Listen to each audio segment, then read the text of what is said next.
StruGod.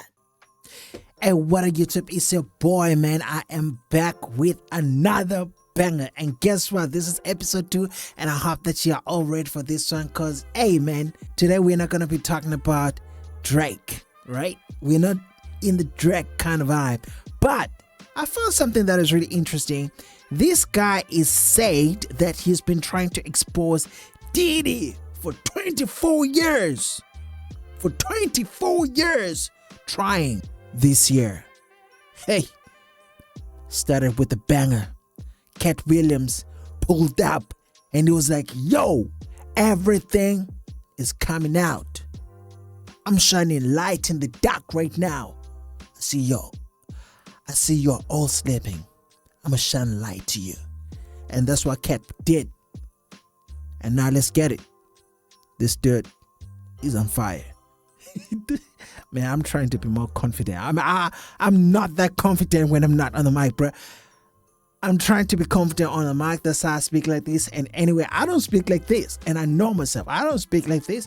Anyway, let's get down to the video. And I hope that you're ready because like it's about to be fire, bro. Let's listen and learn what happens behind closed doors.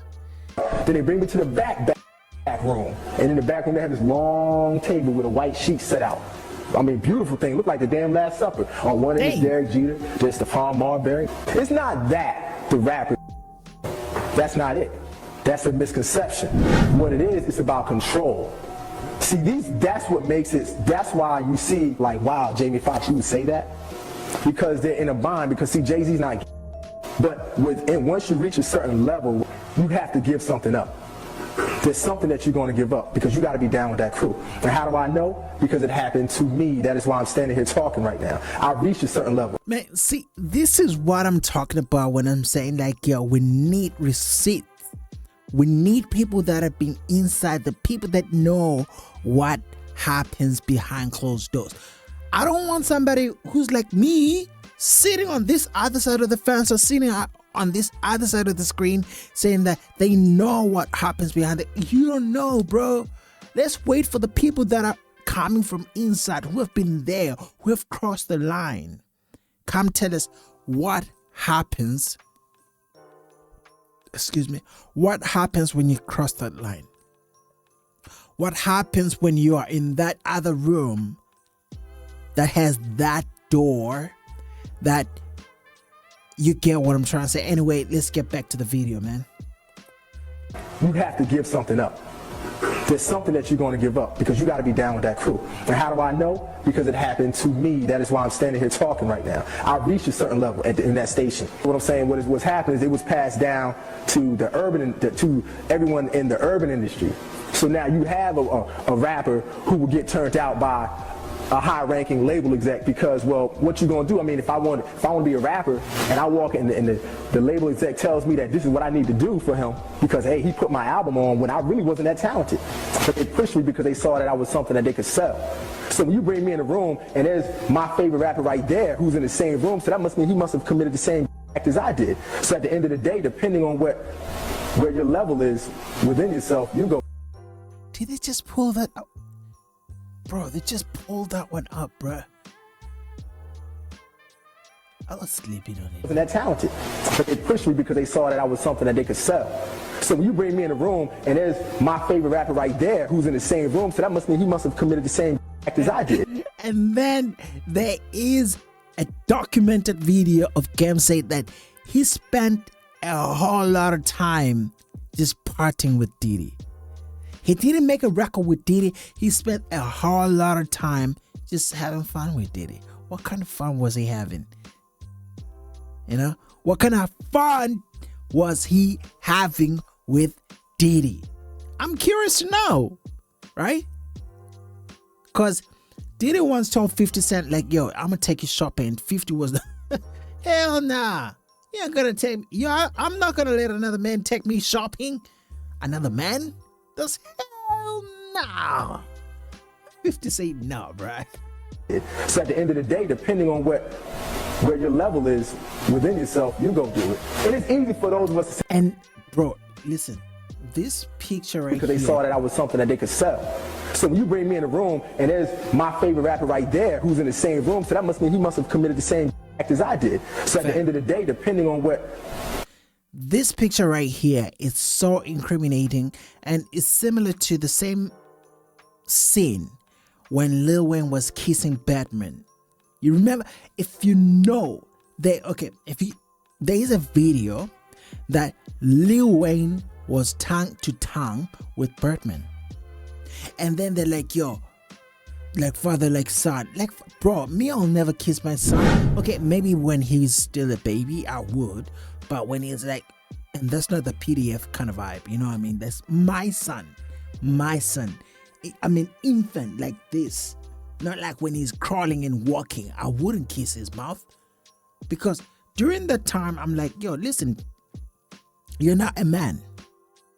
I don't care, bro, whether it's like that, you're not a man.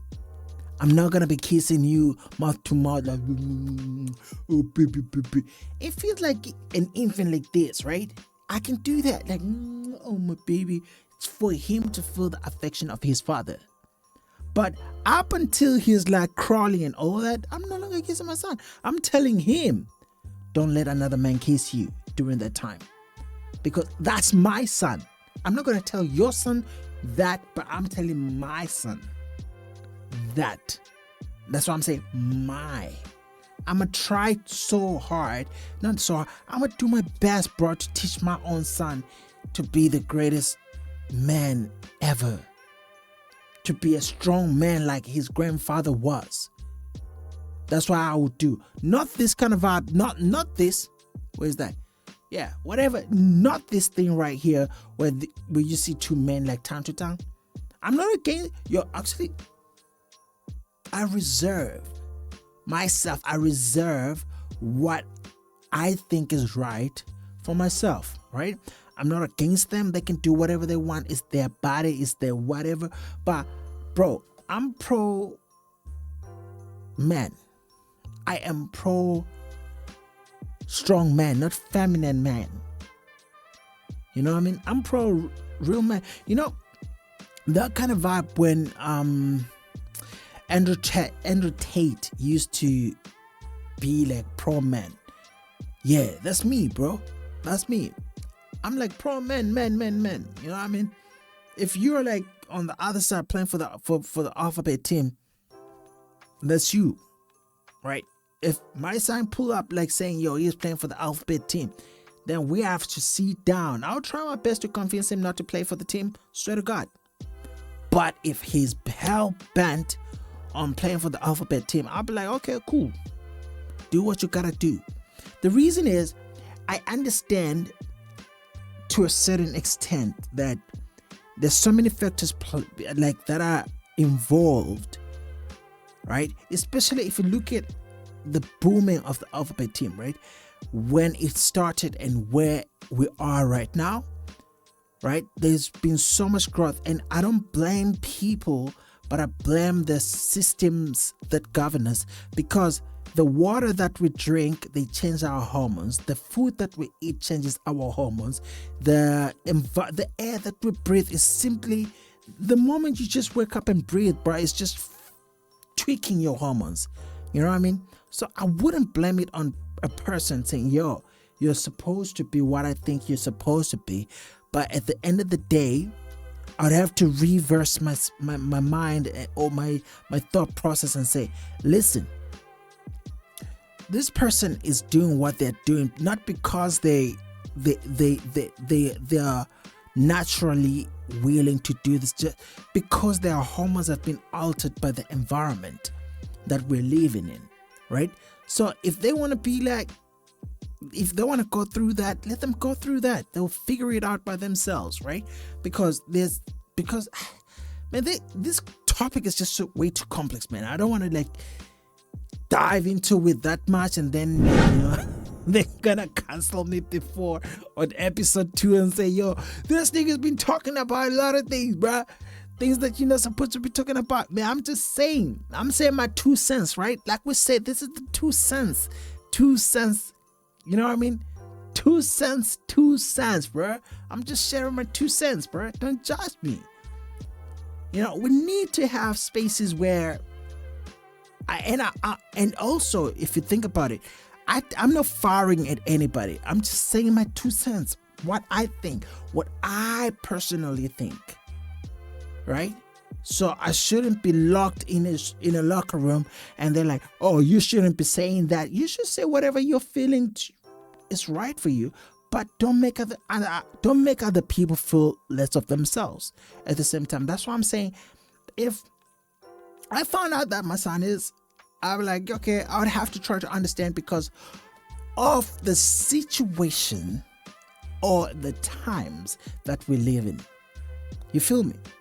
Because like I said, I understand the water, the air, everything is just manipulated in a way to change how we behave, how we consume things, all these things. So let's get it. Let's go back to the video. Where your level is within yourself, you go do it. And it's easy for those of us to sit back and say we wouldn't do it. But the majority of us will never fulfill our dreams. So we'll never be in a position to say what we would or would not do. You understand what I'm saying? We'll never be in that position. Because before I got there, I would say the same thing until I got there. You understand? So I literally lived the devil taking me to the mountain and saying, you need to go to the left, you have all of this. And I was there, it was ritualistically done. 3 straight weekends, they do everything in 3s. 3 weekends in a row. Hey, D-Brad, let's go hang out. And every weekend, he kept beating me in the head. Get rid of this Rap City, man. You can do more than Rap City, D-Brad. You can do more than you need to come with us. We go to the joint, we hanging in VIP. Get me everything I want. Then every time we hung out, it was the same way. Then they bring me to the back room. And in the back room, they had this long table with a white sheet. Did you know what he just said? He's like, they bring you to the back room. At first, they bring you to the back room. Second, they bring you to the back room.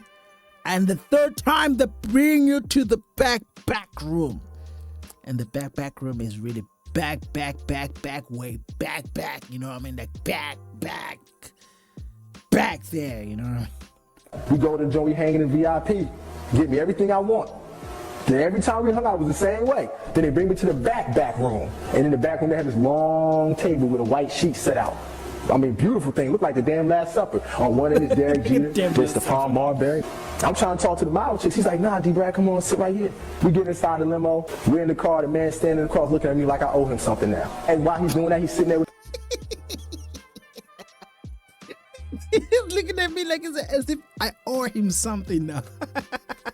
there's Stephon Marbury. I'm trying to talk to the model chicks. He's like, nah, D-Brad, come on, sit right here. We get inside the limo. We're in the car. The man standing across looking at me like I owe him something now. And while he's doing that, he's sitting there with his legs spread open, rubbing his... Now, I'm in a situation where I'm like, no. Yo, shut up for beeping what you say, bro. But like, I just went... If it was explicit as it is, crazy, dog. Brad, come on, sit right here. We get inside the limo. We're in the car. The man standing across looking at me like I owe him something now. Right? And while he's doing that, he's sitting there with his legs spread open, rubbing his... Now, I'm in a situation where I'm like, no, what am I going to do for me? So for me, I had to turn that away. But what the hell that I caught after that, I've been homeless. I've had my name destroyed. I was ashamed of myself. I went from being a man to nothing because I would not cross over. What's up, y'all? It is the Mastermind Man. So this one is very interesting. It's the first in a long time since I've heard someone really went this deep. And he went deep very, very smartly, where he said a lot without even saying a lot. Right? Because when you're hearing the truth, it's like you already know it. You know, when you're hearing those conspiracies, it's like, oh, you got doubts. But the way how he explained his experience, it sounds so real. It sounds like something that, you know, is not just too good to be true, but true. And Your facts, man. Like, if you really think about it, like, this whole thing is just creepy at the same time. That's what I'm saying. Like, on my first episode, I said, if you think about it, right, the Jay-Z situation, you cannot dismiss it, and you cannot at the same time say that he did it. We don't know, because there's a lot of things that happen behind closed doors, and like, I think he has passed that level, right? So since he has passed that level, which means he also probably might have, I did not say he did it. Might have done it. And if he did it, just like Diddy. Did Diddy did it? Yeah, did it kind of like Diddy did it. Did he did it? Yeah. Yo, stop it. I'm trying to make it tongue twister out of nothing here. So don't judge me. But you get what I'm trying to say. Like, yo, what this guy is saying, bro, is similar to this other movie that I once watched. I forgot the name of the movie, but it had Kid Cudi, right? So Kid Cudi was performing this Illuminati ritual, and they were all over the place, bro. And LeBron was part of the Illuminati in the movie. I forgot the name exactly, but there is a movie that I watched. It had this guy called it had this guy who acted in that movie, in the series Chicago. Yeah, The Shy. Yeah, that dude acted in The Shy. I forgot his name, but he was in that movie. They were like cleaners or something like that, and then they went to clean LeBron's house, and then they ended up wanting to rob it, and they ended up like, you know, it was a whole commotion about the ring, and then they found out that, oh, the ring actually belongs to the Illuminati, and it was a whole 9 yards, bro. Like, it's crazy. Yeah, you have to figure out. If I find the movie, man, I'm gonna link it down below. I don't know where I'm gonna find it. Oh, it's been a minute since I watched it, and yeah, I'm blank right now. So I think I'm about to end the episode right now before I start adding a lot of things that really are going to incriminate me. Yeah, I'll see you on the next one, man. I hope that you loved the episode, and if you did, please just know, man, this is an honest conversation that I wish to be having with somebody that is really as honest as I am. And don't forget to like, subscribe, and share. Yeah, man, it's all love. I'll see you on the next one. Boom. And don't forget to like and subscribe on this dude's page as I am right now. Team Mastermind. Boom. I just added my subscription, and I just had to do this. I was already subscribed, but I didn't subscribe, so that I can subscribe and show everybody else that I am subscribing, and I am turning all of your all of your notifications, bro. Whatever you drop, I'm going to receive it. StruGod, I'm on my bag, dog.